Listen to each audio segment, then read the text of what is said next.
Well, hello and good Friday evening, everyone. How are you? Trust you're having a great Friday night. Thank you for tuning in and hope the next hour will at least keep you entertained. Looks like there's a lot of Halloween parties taking place. And isn't it interesting how we like to dress up in costume? I mean, why is that? Be curious to see how far that tradition goes back. Um, I don't know, maybe later on or someone's got ideas on that, be curious to see. Because it is interesting.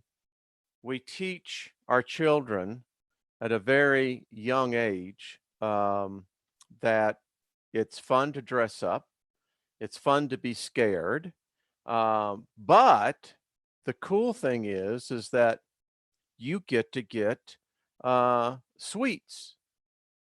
That ain't a bad deal.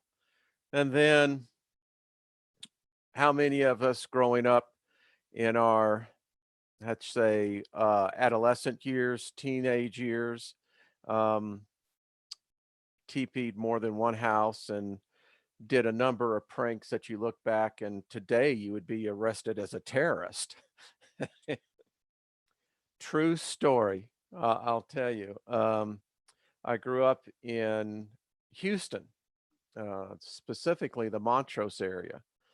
1971 was already on my own, and on Main Street, going down by the zoo and Miller's Park.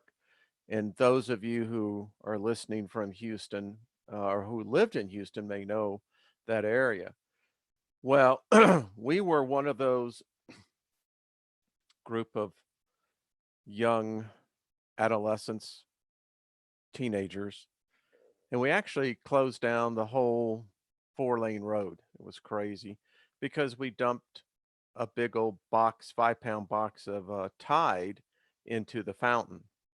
And we did not know seriously that that much soap powder would produce that many bubbles. I mean, um, we were standing afar watching it, and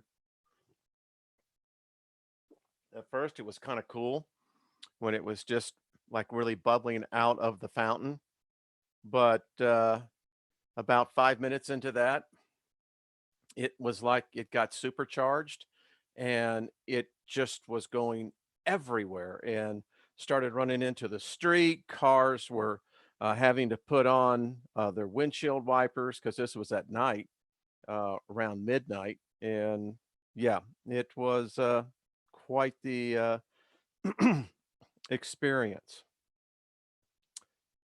There's another time I did something with another guy that was just really bad, but that's for another story. So, how is everyone? What kind of week did you have? Good, bad, interesting, anything of self-discovery? You know, as we go through each week, I find it interesting that how time has literally flown. I mean, November. We're at November. I'm trying to think where last winter went. And I'm looking back and it's like the days are a blur. It is getting colder here, but I was thinking today as looking at just some of the headline in the news, and we're going to talk about a couple of stories, was that how in the world of politics, how the pendulum seems to just be swinging with intensity back and forth. It's like you just don't know what's going to be coming out next. I apologize about the throat. A little something going around up here. So, and sometimes it's quite interesting. I wouldn't say amusing. I mean, I don't think wishing on your opponent bad karma is healthy for anyone. And as much as we like to be of human nature, which it is our nature, we always want to see, we would never call it vengeance. We'd like to see justice where the scales are balanced. But I once heard it said that the ultimate power is measured by the amount of mercy. And I think I can live through life with that. Seems kind of balanced, doesn't it? I mean, listen, whatever awaits us on the other side. By the way, on Tuesday night, Barbara DeLong will be back, and she's going to talk about her experiences as a medium talking with people on the other side. So I think that's going to be an interesting show. Tune in Tuesday night at 7 o'clock Mountain Time. And how we find so many things in life as we go that, when you're wronged, you're just like, hey, man, that really sucks. I think sucks is a acceptable term. And, you just at times would just like to just say, you know, but you can't do it. You really can't. I mean, because let's say you got the justice, right? I don't know. Seeing your enemy suffer, I just, nah, that doesn't get anywhere. It leads us right back where we are. And where we are right now sucks, just to say.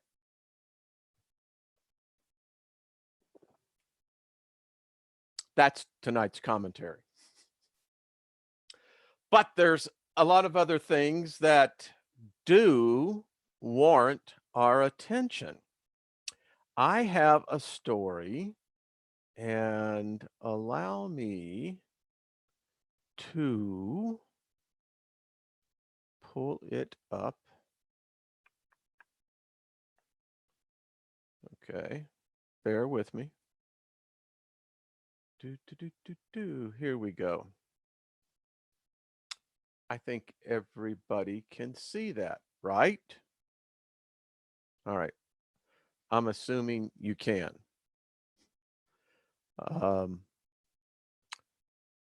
So I found this very interesting. Department of Defense plans solar storm based national blackout drill during the Antifada protest in November. Now, according to this, the National Association of Amateur Radio, elements of the U.S. Department of Defense will simulate a communication interoperability training exercise across the United States on November 4th through 6th. The announcement, released on October 24th, has not been widely distributed to media because the drill is simulating a total grid collapse and could spark public fear. I continue to read on.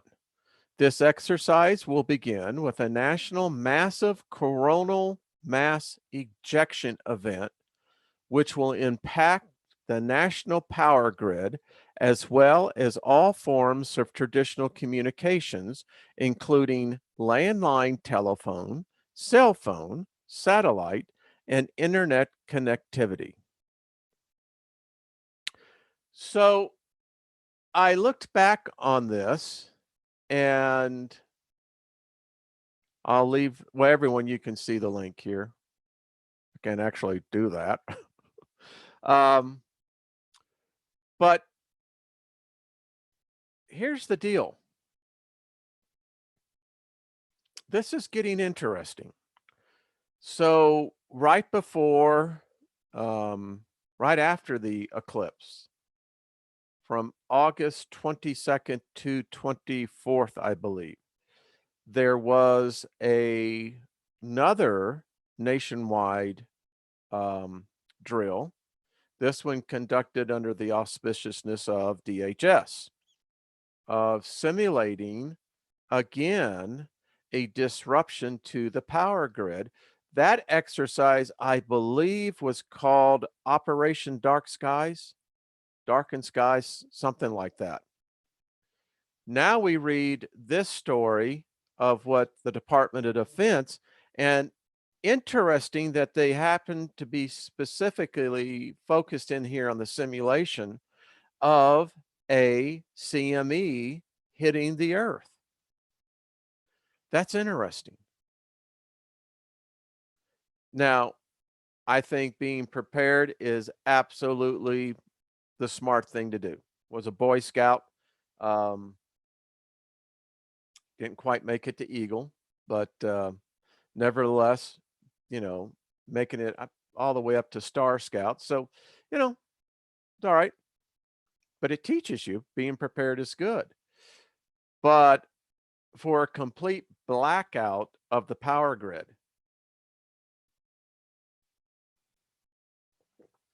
think about that.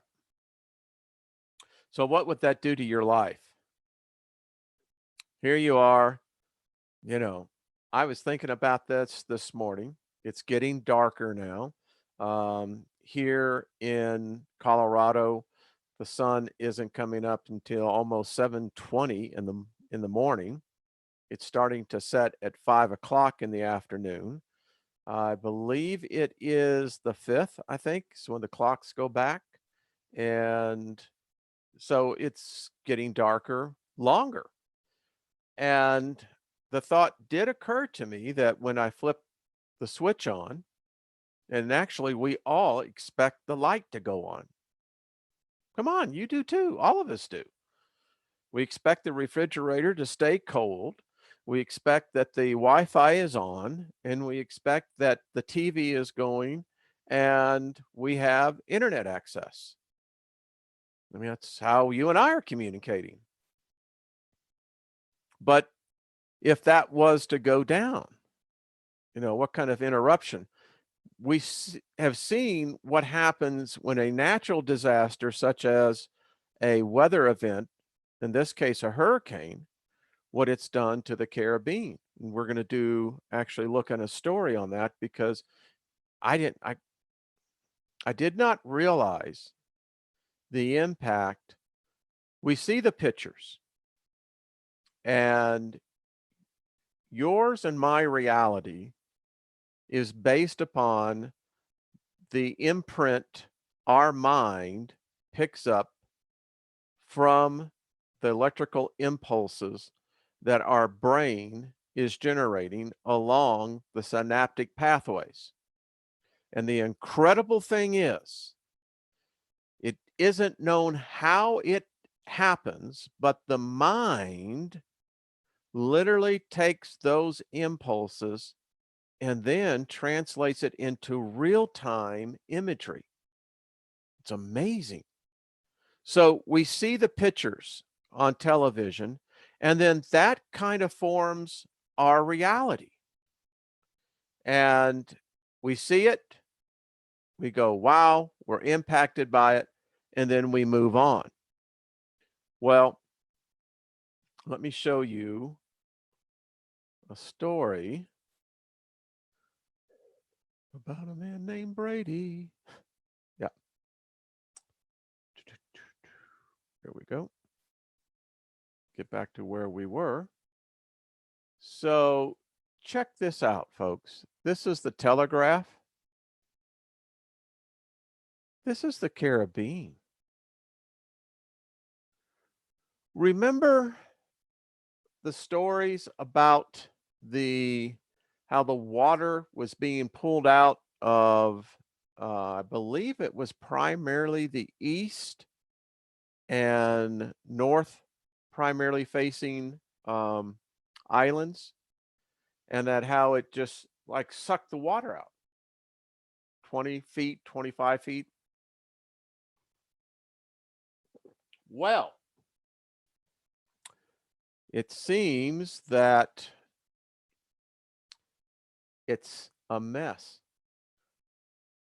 They say it goes for miles. And it's bad enough that we've got that permanent bio sphere right now in the Pacific, that of all the plastic, it doesn't break down. It never goes away. So here we have that now hitting in the Caribbean, which, I mean, it's crazy. But getting back to what I was really making the point about electricity, there not only is it the the country of Puerto Rico, but many of those Caribbean nations there wiped out as far as the power grid is concerned. And I saw a story just the other day of how these independent reporter went in and was talking to the people that were really back away from the urban areas. And it's exactly what has been written about. It is taking place exactly as it has been said, what happens to society. So we see this on a micro scale, right? And excuse me, that they literally had to go back to the Stone Age. And what made the problem particularly bad in this case was that this hurricane that went through was so powerful that a lot of the trees were blown away as well. They said in some of the rural areas where there was typically more jungle, um, more heavily wooded, wouldn't say forested, but close to that, gone. I mean, the winds were so powerful. So imagine no electricity, limited amount of combustible fuel in order for you to cook with. You'd have to have something in order to sterilize the water, uh, and particularly in that environment. And I think no matter where you would be at. So it goes to show you that if the Department of Defense is preparing for, in this case, a simulated coronal mass ejection event, makes you wonder. So how prepared are you? That's the question. Do you store food? Do you keep a alternative light source supply? I mean, if the lights went out, you know, how long do you think you could really go? Good question for all of us. Now, how many of you have been watching the stock market? If you have a 401k at work or some other instrument that you're putting savings into and it's into mutual funds or whatever, everyone's doing really good. I mean, when you look at this year, when you get your 401k statements, you're going to be pleasantly surprised. There is the spillover effect. It's just, I see though two different sides to this. In one aspect, it does seem like we're finally getting this machine back up. It was on life support for so long through what I called basically low jacking the patient. And that is just keeping them doped up, not really helping them, but just keeping them alive. Well, that's what the economy has been, particularly the last 7 years. It was really, really been tough. So now we're starting to see growth. We're starting to see the fact that in one aspects, and I think it's still regional, but I think it's beginning to spread out. And when I say by that, if you're into, well, for instance, here in Denver, Denver has the hottest housing market that's out there, and it's readily notable. But we're seeing it now beginning to pick up into the Midwest, and that's always a good indicator when you see it, particularly in the still remaining manufacturing sector. And hopefully the United States will get back to that. We need manufacturing. Um, so where am I going with this? Okay, I have a story that I want us to take a look at.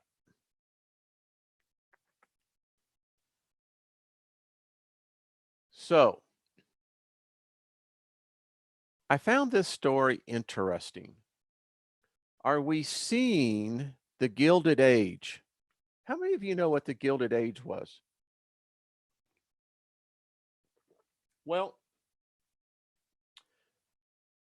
it was about the 20s, the 1920s, nearly almost 100 years, about 90 years ago. That was a time where the stock market was on fire. Um, Anomalies in the market. It was where we were seeing artificial policies being injected into the market that had never been seen before. And what those events tend to do is that they tend to artificially inflate, um, particularly market sectors. There's a real winners and losers mentality. And if you go back and look at the history, you can particularly look at New York City.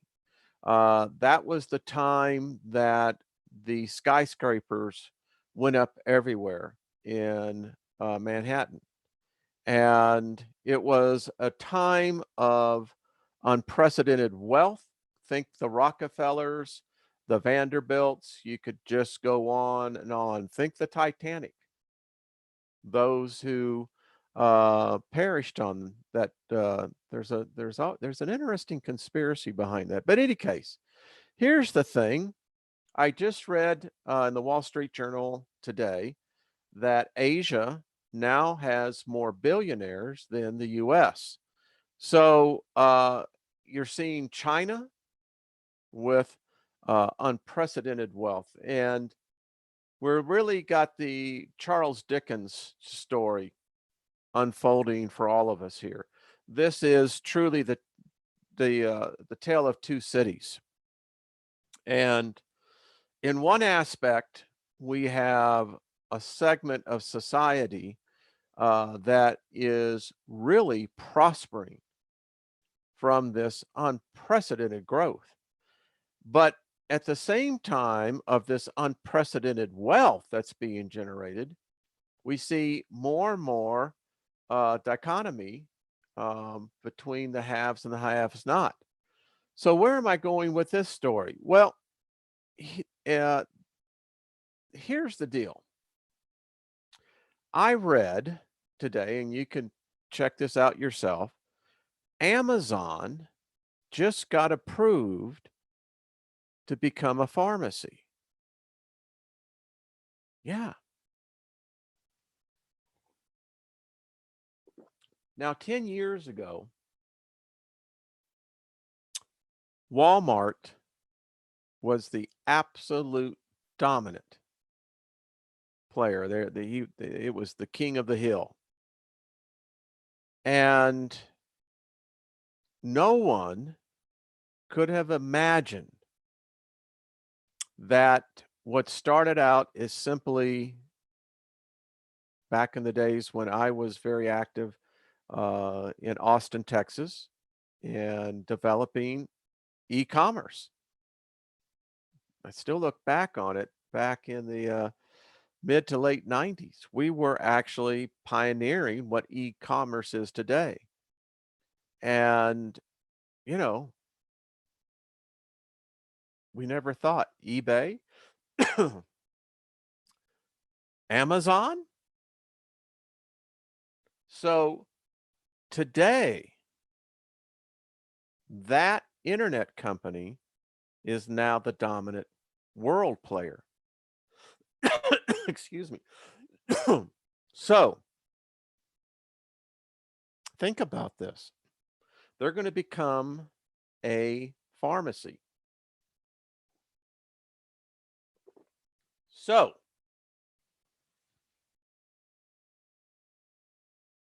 a bank next. Excuse me. Apologize for that. But this is a dynamic that is changing. And as this new paradigm becomes ever expanding out, listen, how many of you have Alexa in your house? How many of you have the Google? We all have Siri, unless you turn it off, but now you can actually get Siri into your house. What we have done, and this becomes a problem for society eventually, is that now we have allowed an elite few who dominate the commerce. And if you don't think Google doesn't dominate commerce, or Amazon, or eBay, or any number of other e-commerce websites, well, you know as well as I do. That's exactly what they're doing. And now you've got individuals like Jeff Bezos. And listen, the guy went out there when no one else did. And so he's definitely reaping the rewards of that. And this is where we now have individuals.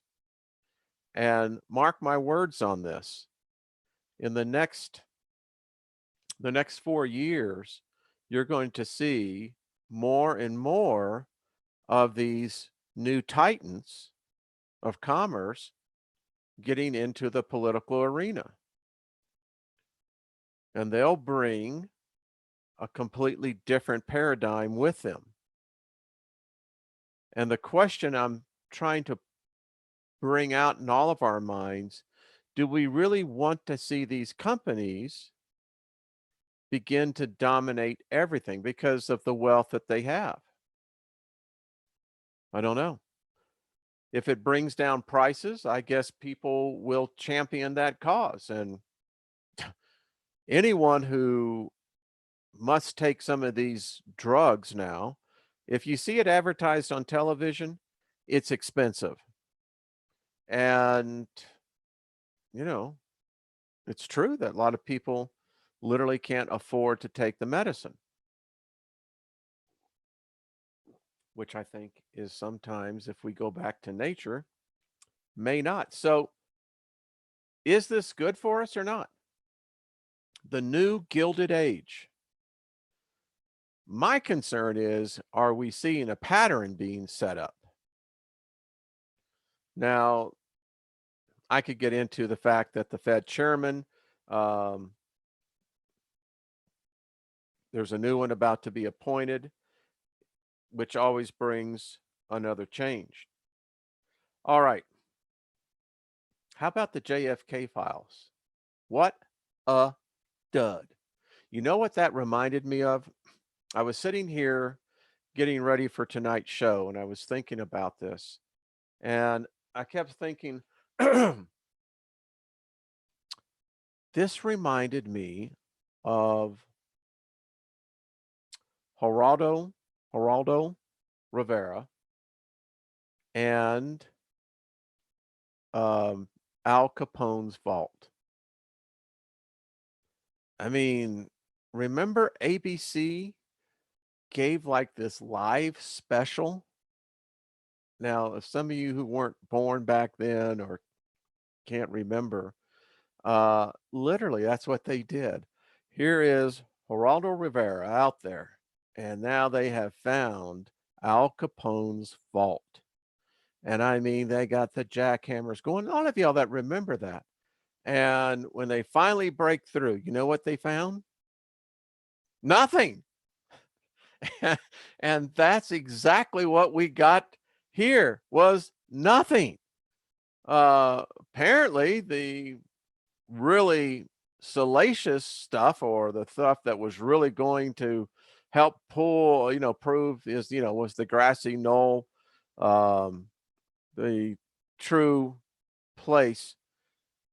They'll never, never tell us. Never. All right, got another story.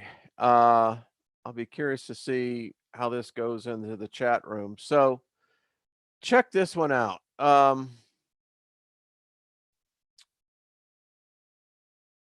This is in the Wall Street Journal. The Catholic Hospital Group grants euthanasia to mentally ill. Now, last night, the Turner Classic Movie Channel ran a series of some of the great sci-fi movies, and one of those movies was Charlton Heston's Soylent Green. And when I read this, I'm curious to see how those of you in the chat room right now feel about this. Is this a sign of mercy to be able to grant a person the option of dying on their own terms? Is that a sign of a society ascending or descending? What do you think?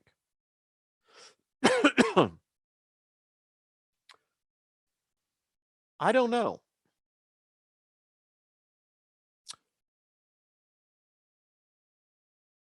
Worldwide, dementia is becoming it's becoming the leading disease affecting the elderly.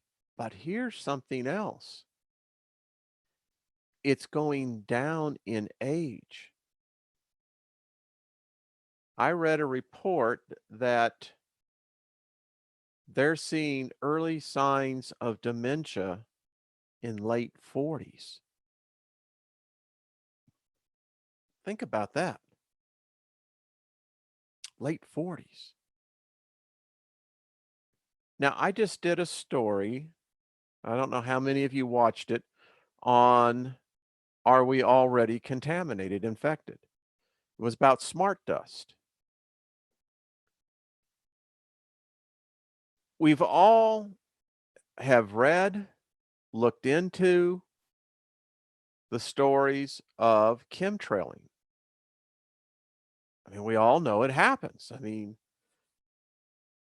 I live up here nearly at 6,000 feet of elevation. And Denver is, we got traffic that never stops. I mean, Denver's a major hub here. By the way, we do have the longest North American runway, even longer than the military. It's over 16,000 feet, but I digress. We see the planes all the time, and you know the difference between a contrail. Those are very readily seen, and a lot of times we see the jet traffic go over that's emitting nothing. And then there's those others that you can see it. It's just like painting a piece of chalk. So we're seeing greater signs of dementia. We're seeing this also in the form of Alzheimer's. So to euthanize the mentally ill, now the question I think about is that, is it mercy to the person?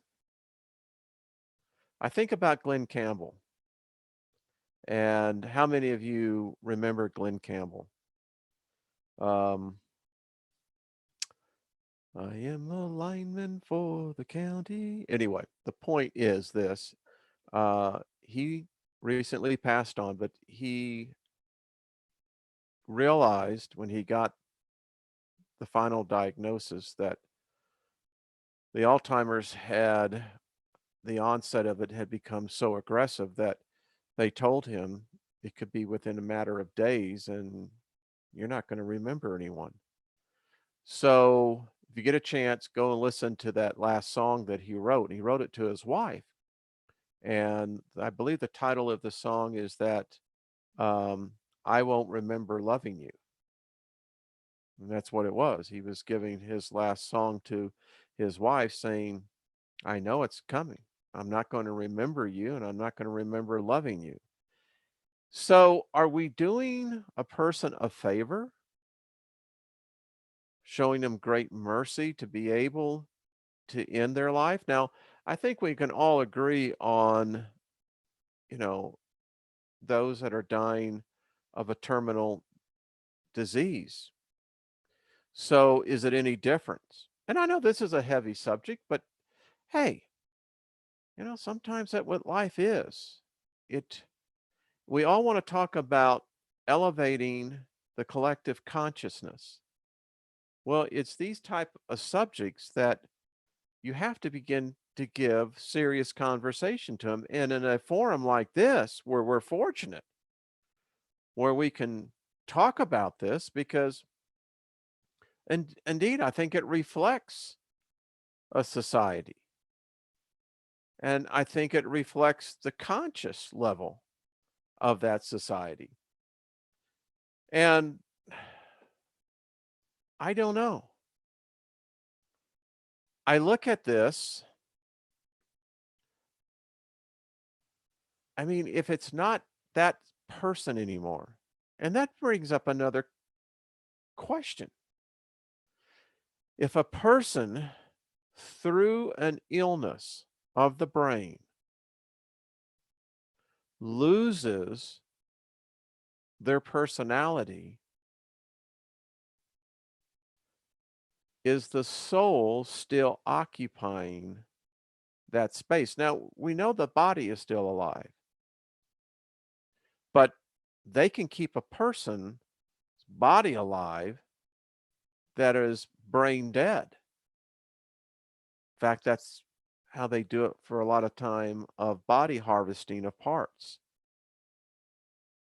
So the question I think about, well, if the person is no longer there, where the mind is able to imprint what the brain is sending, is the mind no longer present? I did that video today, and high five for every one of you that watched that. And some of the most enlightened comments. I mean, you cats are, like I said, I pity the fool who comes in here and thinks that they can speak that stuff to us. I mean, and I have friends who comment all the time that says, that's a smart bunch in there. And I said, yeah, it really is. It is a smart bunch. And uh, so it's that question, mind. What is our minds? I'm starting to see this. I really am. You know, I think about this a lot, and this is how I see it. This what plays out in my mind. And I'll use the metaphor as following. Seinfeld. How many of you remember Seinfeld? And it was the number one show. And in that, there's an episode where Kramer um, meets, oh, I'm trying to think. I'll think of the singer. And Kramer's gone to the dentist. And anyway, there's a guy that's in the gym with George, and his name is Jimmy. And Jimmy always speaks of himself in the third person, right? So, and it's funny because when the guy's talking, he's always saying, well, Jimmy is hungry. It's just, what I'm trying to get to here is in my mind now, it's as if I'm sitting back watching this unfold. Even now, I sit, well, I don't know if sitting is the mind, I'm an observer, is the best way to put it. I'm observing events and it's registering with me. I'm aware more than I ever have been that there really is an inner me. And you really can have a conversation with yourself in a number of different tenses. I mean, it could be past tense, present tense. I think that whether you're a worrier or you're a person who projects visual uh, events that you want to happen, that's what worry is. And really, it's the difference between faith and worry. But more and more, I truly am aware. In that program I did today, the point I was trying to get to is that mind is more dominant than I think I've ever been aware of. And, you know, the day is coming where we all are going to die. And that's the inevitability of the road we're on. At least, let me put it in the context, the death of the body. You know, they may be able to find that gene and turn it on, and all of a sudden, within 6 months, where you can see a person who's aged dramatically. My wife and I know of an individual that's happened to. And a lot of times that happens, particularly when people have really um, had a battle fighting a health issue. And you can see it just drains the life source. That's what cancer does, just drains the energy from us. But they say they've discovered how to reverse that gene. And now I haven't seen any evidence yet, but that's what they're saying, that in the next 5 years, you'll be able to see the same type effect reversed. Imagine that. I mean, that has implications for everyone. But getting back to this whole point. So are we more merciful in making that decision? I mean, I think about it. How many of you have wills or, have provisions for if something should happen, that they can make those life decisions for you? I mean, there's some people who've chosen not to be resuscitated, and there's those who do. As I'm talking, I'm thinking that's why people, put themselves in cryogenic stasis. They really hope that eventually the technology will come where that can be reversed. I think, unfortunately, um, they are never going to come back. Uh, I'm convinced that if you ever once you leave, right? Once mind and spirit, soul leave this matter, this body, I don't know if you'd want to come back. I mean, that's the whole thing I think about Ghost. I mean, there's Halloween parties being held tonight, and there'll be more tomorrow night. Um, but I don't know. Maybe there's just those people who don't want to leave.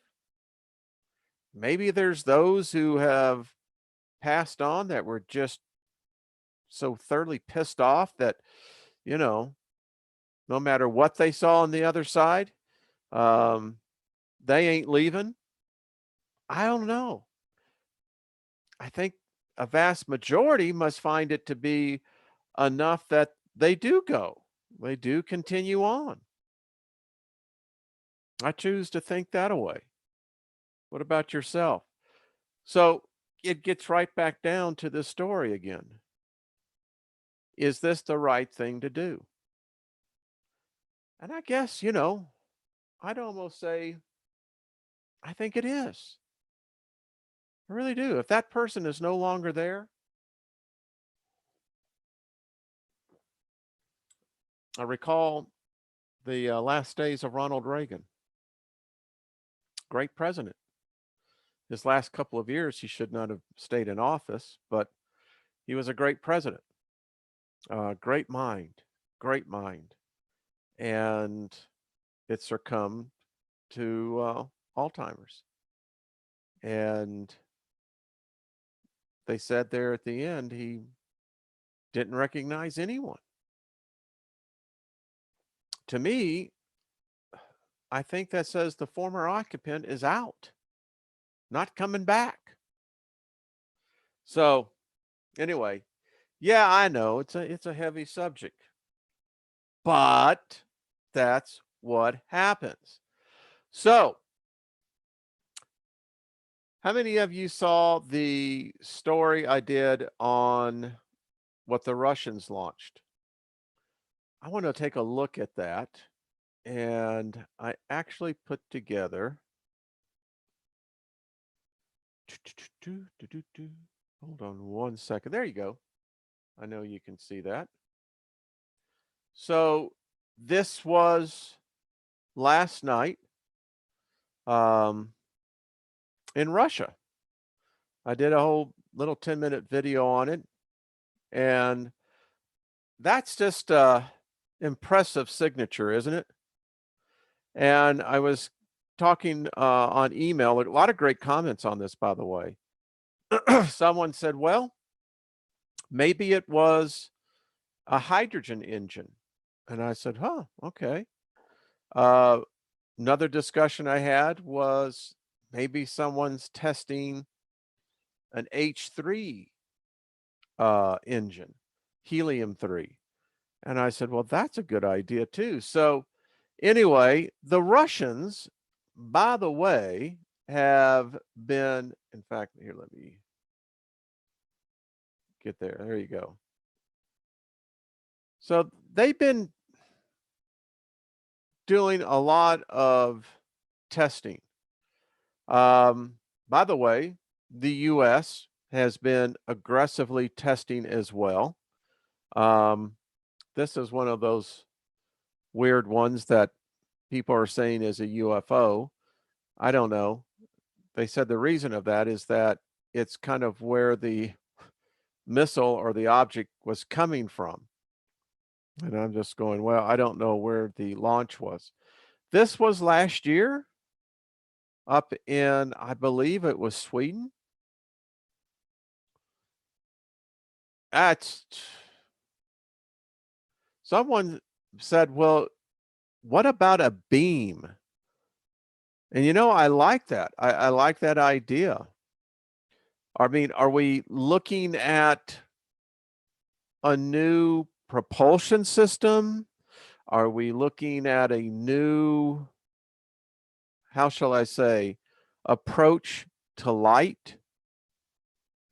Are we looking at different approaches to other dimensions? This was, again, over Russia. The missile is said to be up here. Again, impressive heat signature. I mean, holy cow. Now this was a missile test again. And you can see that this one here kind of makes sense. I mean, I don't know. I always thought the trajectory of a missile was a little more stable than that, but could be also hitting the wind currents up there. It's hard to say. I don't know. A lot of conspiracies, Listen, the way I look at it, when I started looking into this, we don't know what the Russians are doing. Our news is so censored. If you watch RT Times, they have a YouTube channel. Actually, you can get some pretty good news from there. But again, it's filtered, but it gives you at least a perspective on another side, right? But the Russians are really into technology, as the Chinese are, as the Japanese are. I did not realize this, but the Japanese are really early pioneers in H3 engines. They got a whole company. There it is right here. I thought I'd just show you on this.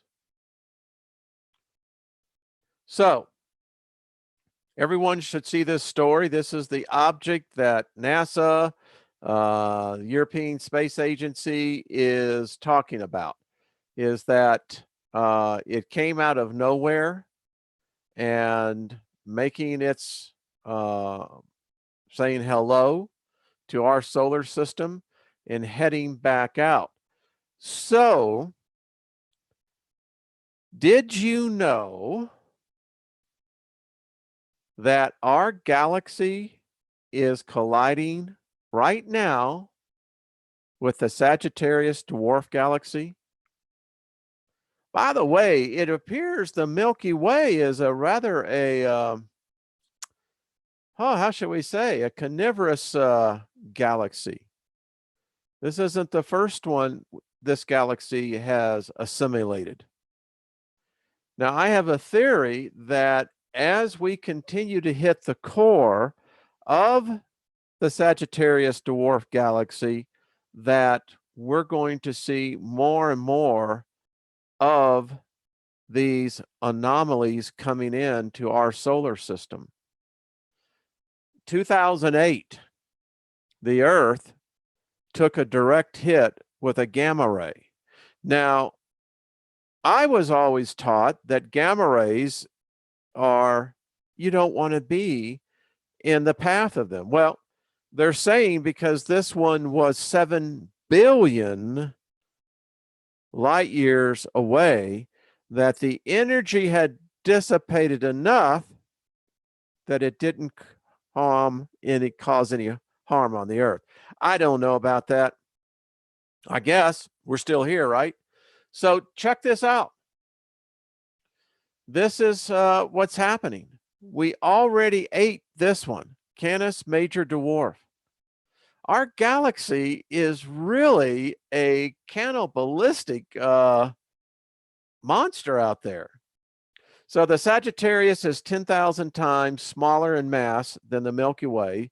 So it's getting stretched out, torn apart, and gobbled up by us. Now, when you begin to think about this is the Milky Way right here. This is us. I think we can expect to see more and more objects coming in. I think it's just where it's going. So there you go. Well, I hope you found, let me go over here and I want to see what's going on in the chat room, folks. Give me 1 second. There we are. Wow. Hello, everyone. Wow, 94 if you have. Come on, you folks. You got something else better to do? No, thank you all for coming. I mean, isn't this odd? Yes, that is. I'm reading the comments now. Yeah. That's an interesting thought that we are in the Sagittarius galaxy. I hadn't thought about that. That's pretty cool thought. I hadn't, way to go, Milky Way Weekly. And one of the things, maybe you all can comment in on this as well, is that I found, remember about 25 years ago, 30 years, we were supposed to have been on, what was it, the third rung of this thing, right? In the spiral. Now someone, and I saw this, puts us more like much more closer to the center. Have you seen that as well?